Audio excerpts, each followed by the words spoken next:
On a cold December morning over Scandinavia, the skies were grey and heavy with clouds. Passengers boarding SAS Flight 751 had no idea that what seemed like a routine short flight from Stockholm to Copenhagen would soon turn into one of the most dramatic and terrifying incidents in aviation history. The MD-80-1 stood ready at the gate, engines humming and snow gently falling on the wings. Beneath the surface, hidden layers of clear ice had formed in the cold corners, invisible to the human eye, a deadly trap waiting to be unleashed. The crew, experienced and trained yet unaware of the hidden ice, were about to face a situation that would test every skill, every decision, and every ounce of courage they possessed. The passengers, oblivious to the danger, settled into their seats, unaware that moments after takeoff their lives would hang in the balance, and that every second would count in a fight against gravity, machinery, and the harsh winter skies above. In the cold December sky above Scandinavia, a passenger jetliner climbed through layers of thick winter clouds. Just moments after takeoff, the cabin was rocked by loud bangs and violent shaking, leaving passengers terrified and the crew puzzled. As the pilots tried to diagnose the problem, they realized with growing dread that both engines were spooling down, altitude was dropping, visibility was zero, and 129 lives hung in the balance. The captain knew he had only seconds to make a decision that would test his training, his instincts, and his resolve. This was SAS Flight 751, and what began as a routine trip to Copenhagen would soon become one of the most dramatic near disasters in aviation history. On the late night of December 26, 1991, an SAS McDonnell Douglas MD-81 landed in Stockholm, Sweden. After a 2-hour journey from Zurich, it was left overnight at the gate, still carrying fuel that had chilled to below -50 degrees Celsius inside the wing tanks. Outside, temperatures hovered around freezing, with snow falling and then melting into slush that froze into a hard, invisible layer of clear ice along the cold corner of the wings. Clear ice is treacherous. It forms without bubbles or texture and can appear almost invisible to the human eye. Routine visual checks are often not enough, and in this case, ground crews failed to detect it when maintenance staff inspected the aircraft that night, and again in the morning they noted some slush, but neither realized clear ice had bonded to the wing surface. When the pilots, Captain Stefan Rasmussen, a Danish veteran with over 8,000 hours of flying time, and his first officer, Ulf Sedem, a relatively new on the MD-81 with 80 hours on type, prepared for the short hop to Copenhagen, they had no idea the hidden hazard remained. By 8:30 a.m., the aircraft carried 123 passengers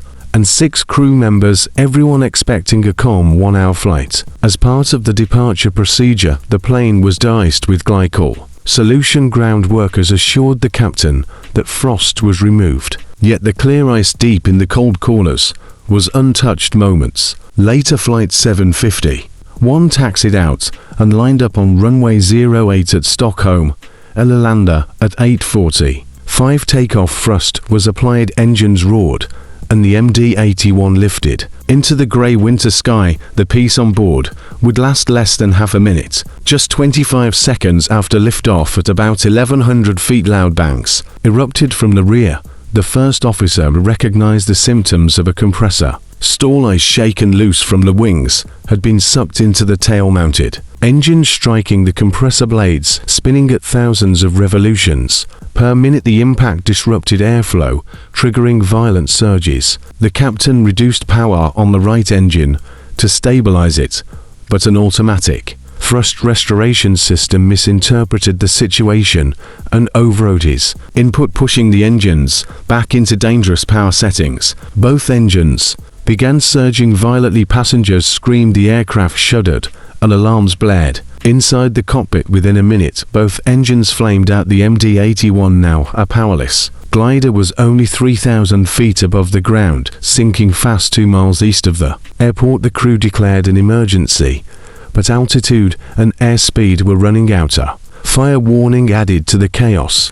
Though no actual flames were present, the first officer discharged extinguishers to be safe. The autopilot disconnected, leaving the pilot's hand, flying a shaking, powerless jetliner through dense cloud. Then a moment of unexpected fortune. A passenger sitting near the front happened to be an off-duty SAS pilot. He rushed forward to help, and at the captain's request started the auxiliary power unit, restoring some electrical systems. But power alone could not keep the jet in the sky. The captain now had to pick a landing site. Still blinded by clouds, he knew that once they broke through, there would be only seconds to act. At 1,300 feet, the MD-81 finally emerged from the cloud. Deck below lay farmland and scattered houses. With little time to think, Captain Rasmussen spotted an open field just large enough to attempt a landing. He guided the jet toward it, extending the gear and flaps as the crew braced passengers for impact. Seconds later, the right wing clipped treetops, tearing apart the wing. The fuselage slammed into the snowy ground at over 100 knots, breaking into 3 sections and sliding across frozen soil, a trail of metal debris, fuel and snow. Yet in an astonishing twist, every single person on board survived. How could an impact so violent end without fatalities? Luck played a role. The tree slowed the aircraft before final impact. Snow cushioned the fuselage, and the break-into sections provided escape paths.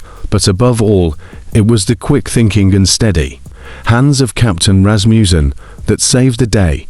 His ability to fly the crippled jet all the way to the ground while delegating tasks and maintaining composure under unimaginable pressure ensured the survival of everyone on board. The investigation revealed deep systemic flaws. SAS procedures and training had failed to account for the dangers of clear ice, and the automatic thrust restoration system had not been fully understood by the flight crews. Investigators concluded that while the captain bore responsibility for the aircraft, the root cause lay in organizational shortcomings, lack of clear ice detection protocols, inadequate pilot training on engine surges, and incomplete understanding of the systems in their aircraft contributed to the chain of errors. The story of SAS Flight 751 remains one of aviation's most remarkable examples of survival. What began as hidden ice invisible to the eye escalated into a catastrophic dual engine failure at low altitude.